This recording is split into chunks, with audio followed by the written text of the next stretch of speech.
Chapter 7. John Farr. Now that Lyra had a task in mind, she felt much better. Helping Mrs. Coulter had been all very well, but Panther Lyman was right. She wasn't really doing any work there. She was just a pretty pet. On the Egyptian boat there was real work to do, and Ma Costa made sure she did it. She cleaned and swept. She peeled potatoes and made tea. She greased the propeller shaft bearings. She kept the weed trap clear over the propeller. She washed dishes. She opened lock gates. She tied the boat up at mooring posts. And within a couple of days, she was as much at home with this new life as if she'd been born Egyptian.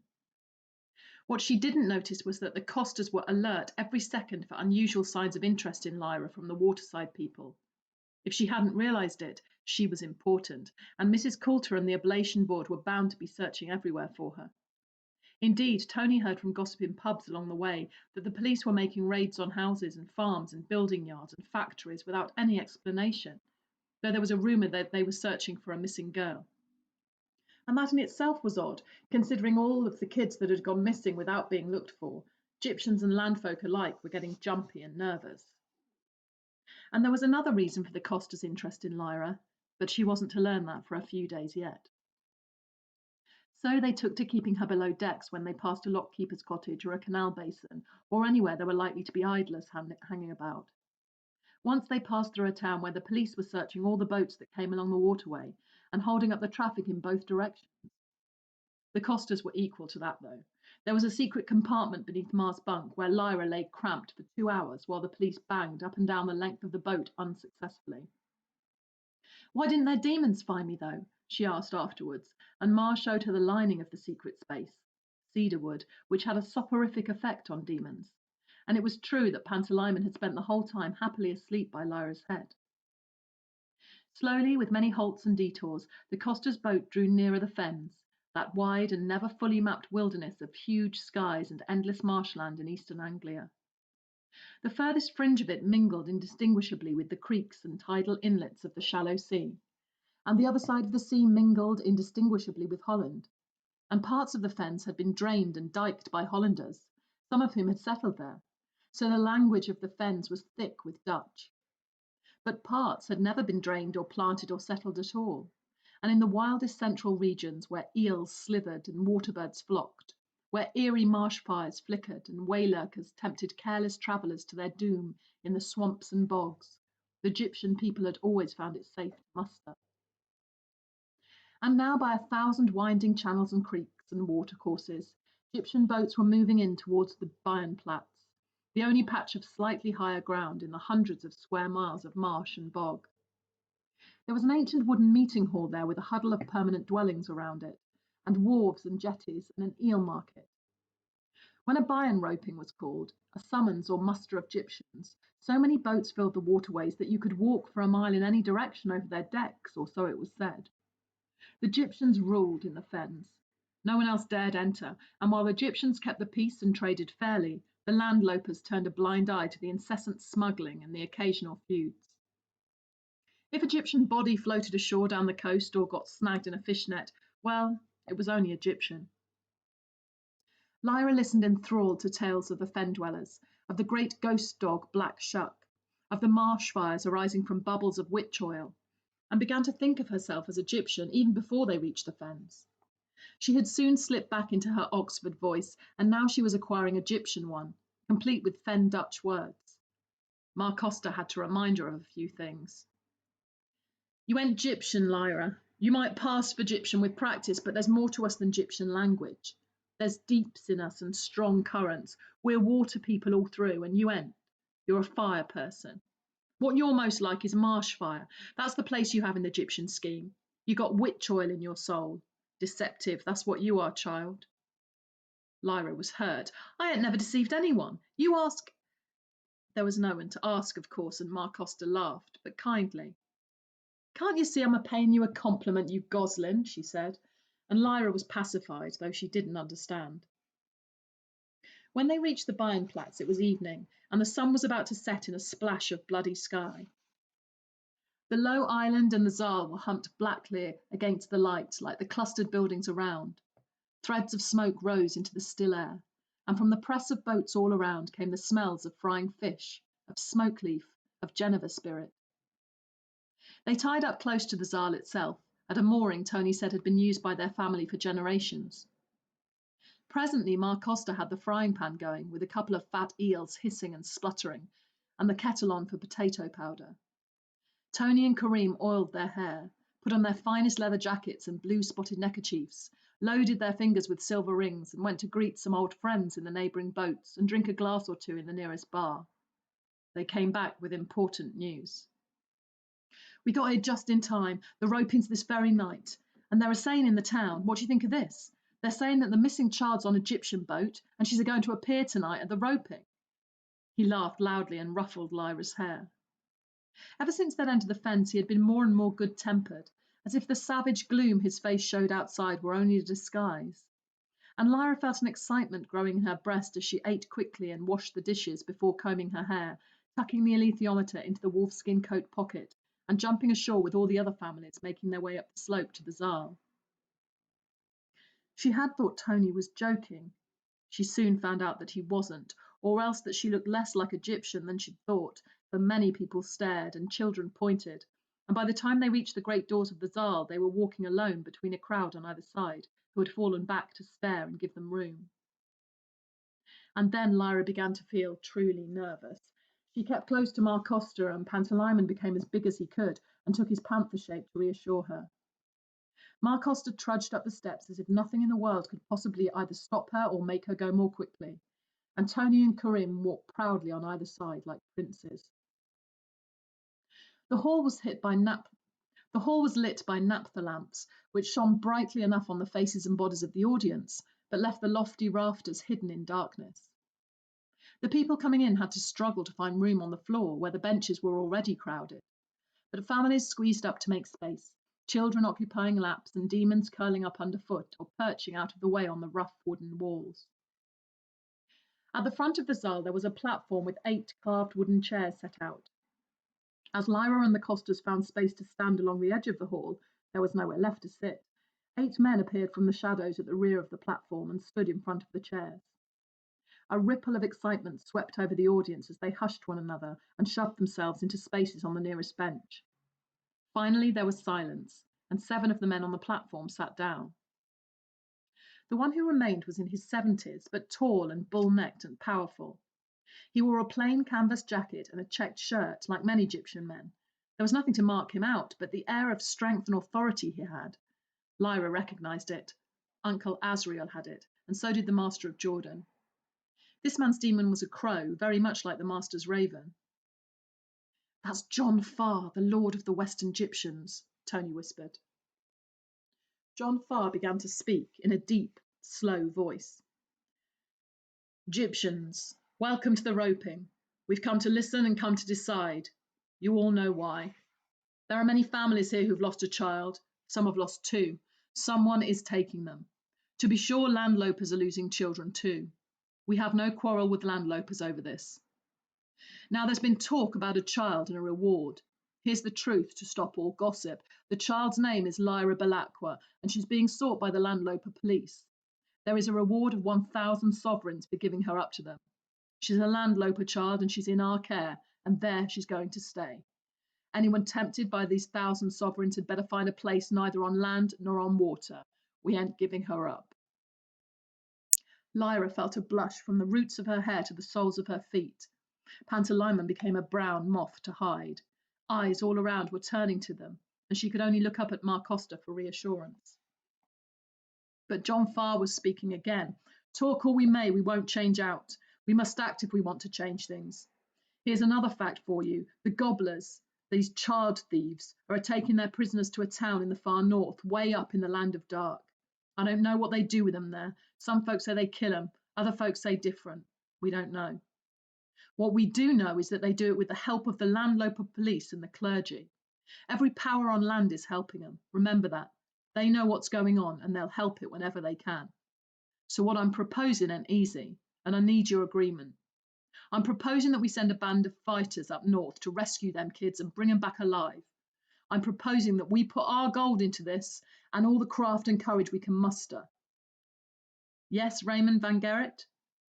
A man in the audience had raised his hand, and John Farr sat down to let him speak.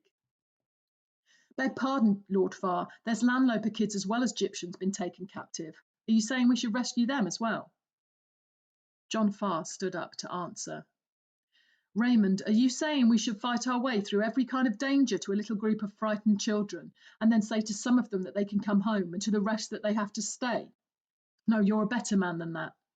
Well, do I have your approval, my friends? The question caught them by surprise, for there was a moment's hesitation. But then a full-throated roar filled the hall, and hands were clapped in the air, fists shaken, voices raised in excited clamour. The rafters of the Zal shook, and from their perches up in the dark a score of sleeping birds woke up in fear and flapped their wings, and little showers of dust drifted down.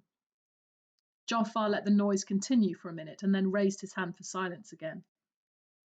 This will take a while to organise. I want the heads of the families to raise a tax and muster a levy. We'll meet again here in 3 days' time. In between now and then, I'm going to talk with the child I mentioned before and with Father Coram, and form a plan to put before you when we meet. Good night to you all. His massive, plain, blunt presence was enough to calm them.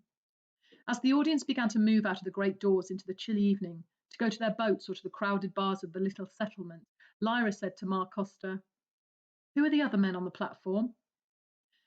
"The heads of the 6 families, and the other man is Father Coram."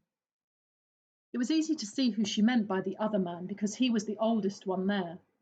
He walked with a stick, and all the time he'd been sitting behind John Farr he'd been trembling as if with an ague. "Come on," said Tony, "I'd best take you up to pay your respects to John Farr. You call him Lord Farr. I don't know what you'll be asked, but mind you tell the truth." Pantalaimon was a sparrow now, and sat curiously on Lyra's shoulder, his claws deep in the wolfskin coat, as she followed Tony through the crowd up to the platform. He lifted her up. Knowing that everyone still in the hall was staring at her, and conscious of those 1,000 sovereigns she was suddenly worth, she blushed and hesitated. Pantalaimon darted to her breast and became a wildcat, sitting up in her arms and hissing softly as he looked around. Lyra felt a push and stepped forward to John Farr. He was stern and massive and expressionless, more like a pillar of rock than a man. But he stooped and held out his hand to shake. When she put hers in, it nearly vanished. "Welcome, Lyra," he said. Close to, she felt his voice rumbling like the earth itself. She would have been nervous but for Pantalaimon and the fact that John Farr's stony expression had warmed a little. He was treating her very gently. "Thank you, Lord Farr," she said. "Now you come in the Parley Room and we'll have a talk," said John Farr. "Have they been feeding you proper, the Costas?" "Oh yes, we had eels for supper." "Proper fen eels, I expect." The Parley Room was a comfortable place, with a big fire, sideboards laden with silver and porcelain, and a heavy table darkly polished by the years, at which 12 chairs were drawn up. The other men from the platform had gone elsewhere, but the old shaking man was still with them. John Farr helped him to a seat at the table. "Now, you sit here on my right," John Farr said to Lyra, and took the chair at the head of the table himself. Lyra found herself opposite Father Coram. She was a little frightened by his skull-like face and his continual trembling. His demon was a beautiful autumn-coloured cat, massive in size, who stalked along the table with upraised tail and elegantly inspected Pantalaimon, touching noses briefly before settling on Father Coram's lap, half closing her eyes and purring softly. A woman whom Lyra hadn't noticed came out of the shadows with a tray of glasses, set it down by John Farr, curtsied and left. John Farr poured little glasses of Geneva from a stone crock for himself and Father Coram, and wine for Lyra. "So," John Farr said, "you run away, Lyra?" "Yes." "And who was the lady you ran away from?" "She was called Mrs. Coulter, and I thought she was nice, but I found out she was one of the gobblers. I heard someone say what the gobblers were, that they were called the General Oblation Board, and she was in charge of it. It was all her idea. And they were all working on some plan. I don't know what it was. I knew they was going to make me help her get kids for them, but they never knew." "They never knew what?" "Well, first they never knew that I knew some kids what had been took. My friend Roger, the kitchen boy from Jordan College, and Billy Costa, and a girl out the covered market in Oxford. And another thing, my uncle, right, Lord Asriel, I heard them talking about his journeys to the north, and I don't reckon he's got anything to do with the gobblers. Because I spied on the master and the scholars of Jordan, right? I hid in the retiring room where no one's supposed to go except them, And I heard him tell them all about his expedition up north and the dust he saw, and he brought back the head of Stanislaus Grumman, what the Tartars had made a hole in. And now the gobblers have got him locked up somewhere. The armoured bears are guarding him, and I want to rescue him. She looked fierce and stubborn as she sat there, small against the high carved back of the chair. The two old men couldn't help smiling, but whereas Father Corum's smile was a hesitant, rich, complicated expression that trembled across his face like sunlight chasing shadows on a windy March day, John Farr's smile was slow, warm, plain and kindly. "You better tell us what you did hear your uncle say that evening," said John Farr. "Don't leave anything out, mind. Tell us everything." Lyra did, more slowly than she'd told the Costas, but more honestly too. She was afraid of John Farr, and what she was most afraid of was his kindness. When she'd finished, Father Coram spoke for the first time. His voice was rich and musical, with as many tones in it as there were colours in his demon's fur. "This dust," he said, "did they ever call it anything else, Lyra?" "No, just dust. Mrs. Coulter told me what it was, elementary particles, but that's all she called it." "And they think that by doing something to children they can find out more about it?" "Yes, but I don't know what, except my uncle. There's something I forgot to tell you. When he was showing them lantern slides, there was another one he had. It was the Aurora." "The what?" said John Farr. "The Aurora," said Father Coram. "Is that right, Lyra?" "Yeah, that's it. And in the lights of the Aurora there was like a city, all towers and churches and domes and that. It was a bit like Oxford, that's what I thought anyway. And Uncle Asriel, he was more interested in that, I think. But the master and the other scholars were more interested in dust, like Mrs. Coulter and Lord Boreal and them." "I see," said Father Coram. "That's very interesting." "Now, Lyra," said John Farr, "I'm going to tell you something. Father Coram here, he's a wise man. He's a seer. He's been a following all what's going on with dust and the gobblers and Lord Asriel and everything else. And he's been a following you. Every time the Costas went to Oxford, or half a dozen other families come to that, they brought back a bit of news about you, child. Did you know that?" Lyra shook her head. She was beginning to be frightened. Pantalaimon was growling too deep for anyone to hear, but she could feel it in her fingertips down inside his fur. "Oh yes," said John Farr. "All your doings, they all get back to Father Coram here."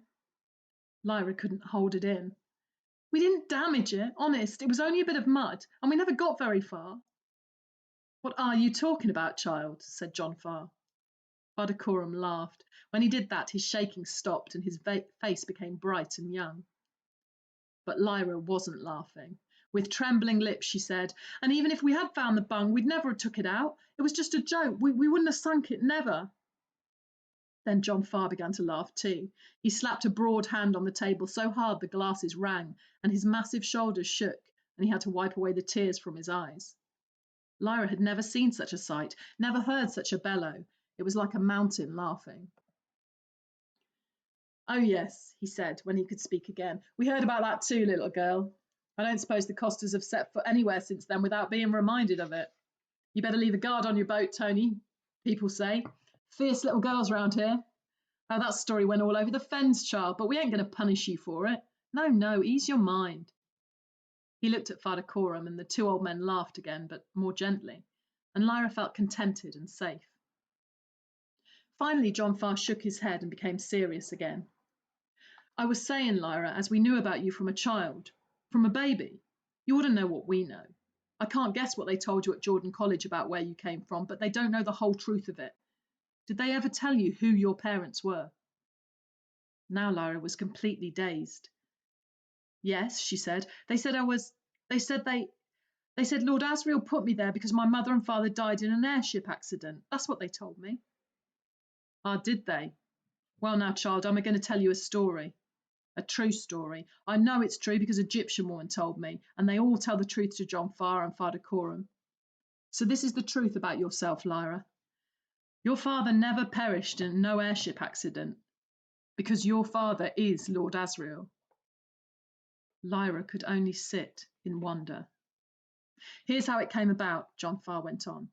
"When he was a young man, Lord Asriel went exploring all over the north and came back with a great fortune. And he was a high-spirited man, quick to anger, a passionate man. And your mother, she was passionate too. Not so well born as him, but a clever woman, a scholar even, and those who saw her said she was very beautiful. She and your father, they fell in love as soon as they met. The trouble was, your mother was already married. She'd married a politician.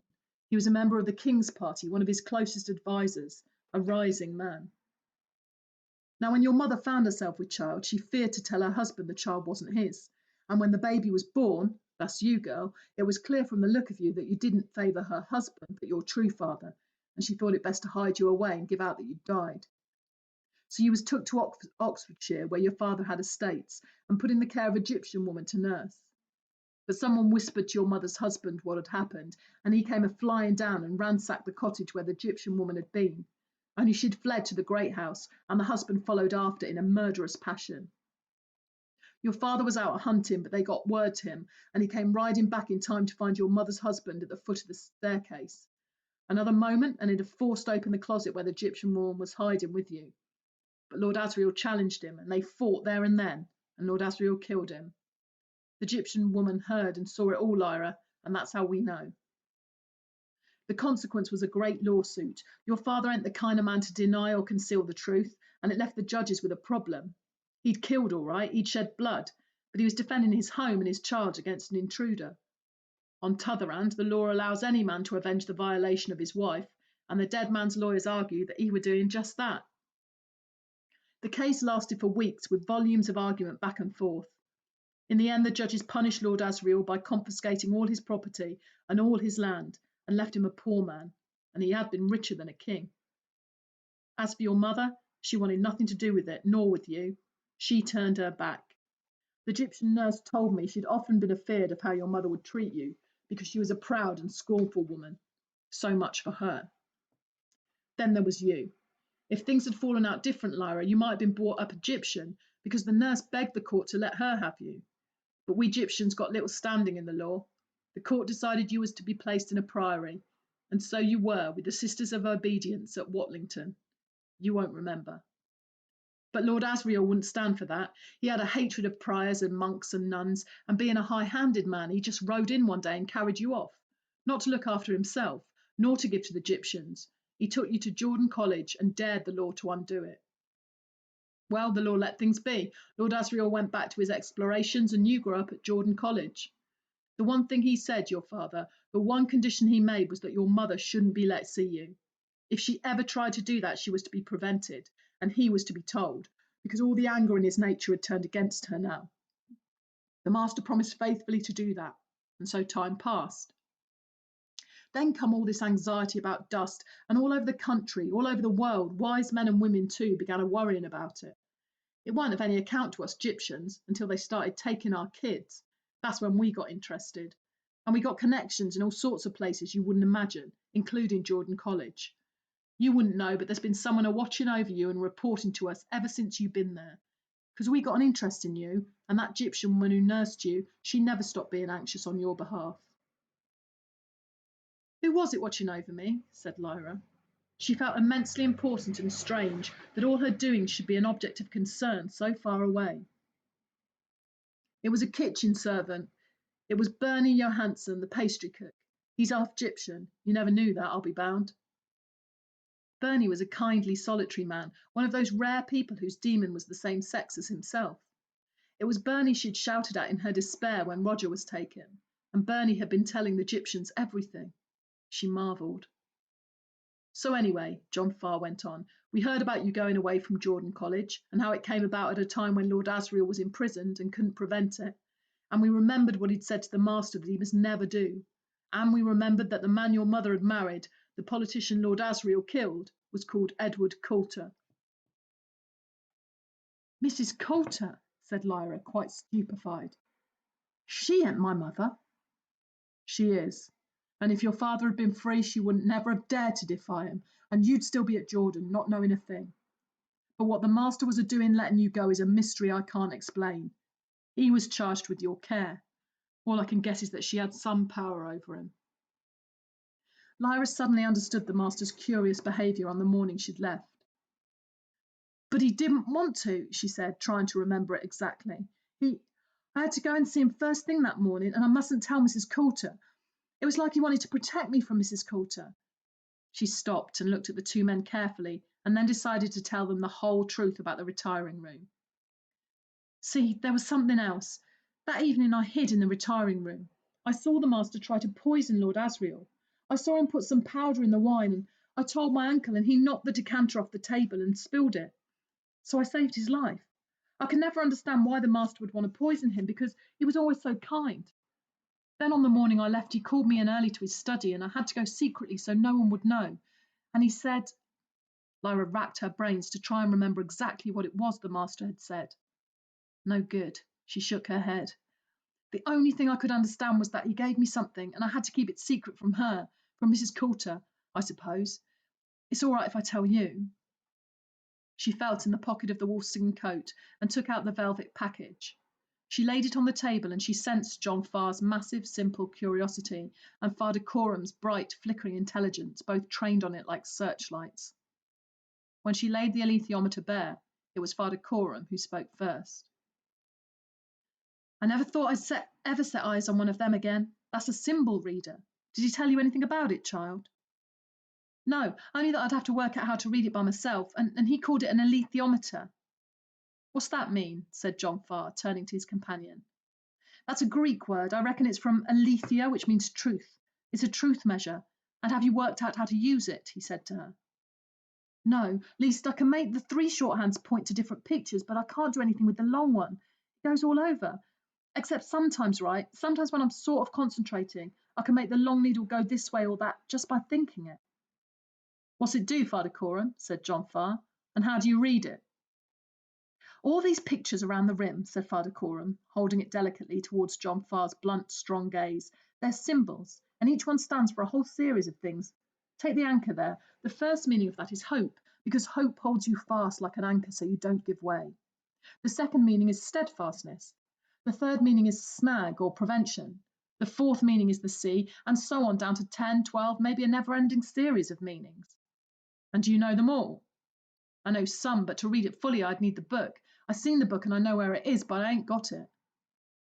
We'll come back to that, said John Farr. Go on with how you read it. You got 3 hands you can control, Father Corum explained, and you use them to ask a question. By pointing to 3 symbols, you can ask any question you can imagine, because you've got so many levels of each one. Once you've got your question framed, the other needle swings round and points to more symbols that give you the answer. But how does it know what level you are thinking of when you set the question? Said John Farr. By itself it don't. It only works if the questioner holds the levels in their mind. You got to know all the meanings first, and there must be 1,000 or more. Then you got to be able to hold them in your mind without fretting at all or pushing for an answer, and just watch while the needle wanders. When it's gone round its full range, you'll know what the answer is. I know how it works because I've seen it done once by a wise man in Uppsala, and that's the only time I ever saw one before. Do you know how rare these are? The master told me there was only 6 made, Lyra said. Whatever the number, it ain't large. And you kept this secret from Mrs. Coulter, like the master told you, said John Farr. Yes, but her demon, right? He used to go in my room, and I'm sure he found it. I see. Well, Lyra, I don't know as we'll ever understand the full truth, but this is my guess, as good as I can make it. The master was given a charge by Lord Asriel to look after you and keep you safe from your mother, and that was what he did for 10 years or more. Then Mrs. Coulter's friends in the church helped her set up this oblation board, for what purpose we don't know, and there she was, as powerful in her way as Lord Asriel was in his. Your parents, both strong in the world, both ambitious, and the master of Jordan holding you in the balance between them. Now the master's got 100 things to look after. His first concern is his college and the scholarship there, so if he sees a threat to that, he has to move agin it. And the church in recent times, Lyra, it's been getting more commanding. There's councils for this and councils for that. There's talk of reviving the office of Inquisition, God forbid. And the master has to tread warily between these powers. He has to keep Jordan College on the right side of the church, or it won't survive. And another concern of the master is you, child. Bennie Johansson was always clear about that. The master of Jordan and the other scholars, they loved you like their own child. They'd do anything to keep you safe, not just because they'd promised to Lord Asriel that they would, but for your own sake. So if the master gave you up to Mrs. Coulter when he'd promised Lord Asriel he wouldn't, he must have thought you'd be safer with her than in Jordan College, in spite of all appearances. And when he set out to poison Lord Asriel, he must have thought that what Lord Asriel was a-doing would place all of them in danger, and maybe all of us too, maybe all the world. I see the master as a man having terrible choices to make. Whatever he chooses will do harm, but maybe if he does the right thing, a little less harm will come about than if he chooses wrong. God preserve me from having to make that sort of choice. And when it come to the point where he had to let you go, he gave you the symbol reader and bade you keep it safe. I wonder what he had in mind for you to do with it, as you couldn't read it. I'm foxed as to what he was thinking. He said Uncle Asriel presented the alethiometer to Jordan College years before, Lyra said, struggling to remember. He was going to say something else, and then someone knocked at the door and he had to stop. What I thought was he might have wanted me to keep it away from Lord Asriel too. Or even the opposite, said John Farr. What do you mean, John? Said Father Coram. He might have had it in mind to ask Lyra to return it to Lord Asriel as a kind of recompense for trying to poison him. He might have thought the danger from Lord Asriel had passed, or that Lord Asriel could read some wisdom from this instrument and hold back from its purpose. If Lord Asriel's held captive now, it might help set him free. Well, Lyra, you better take this symbol reader and keep it safe. If you kept it safe so far, I ain't worried about leaving it with you. But there might come a time when we need to consult it, and I reckon we'll ask for it then. He folded the velvet over it and slid it back across the table. Lyra wanted to ask all kinds of questions, but suddenly she felt shy of this massive man with his little eyes so sharp and kindly among their folds and wrinkles. One thing she had to ask, though. Who was the Egyptian woman who nursed me? Why, it was Billy Costa's mother, of course. She won't have told you because I ain't let her, but she knows what we're talking of here, so it's all out in the open. Now you'd best be getting back to her. You've got plenty to be a-thinking of, child. When 3 days is gone past, we'll have another rope in and discuss all there is to do. You be a good girl. Good night, Lyra. Good night, Lord Farr. Good night, Father Coram, she said politely, clutching the alethiometer to her breast with one hand and scooping up Pantalaimon with the other.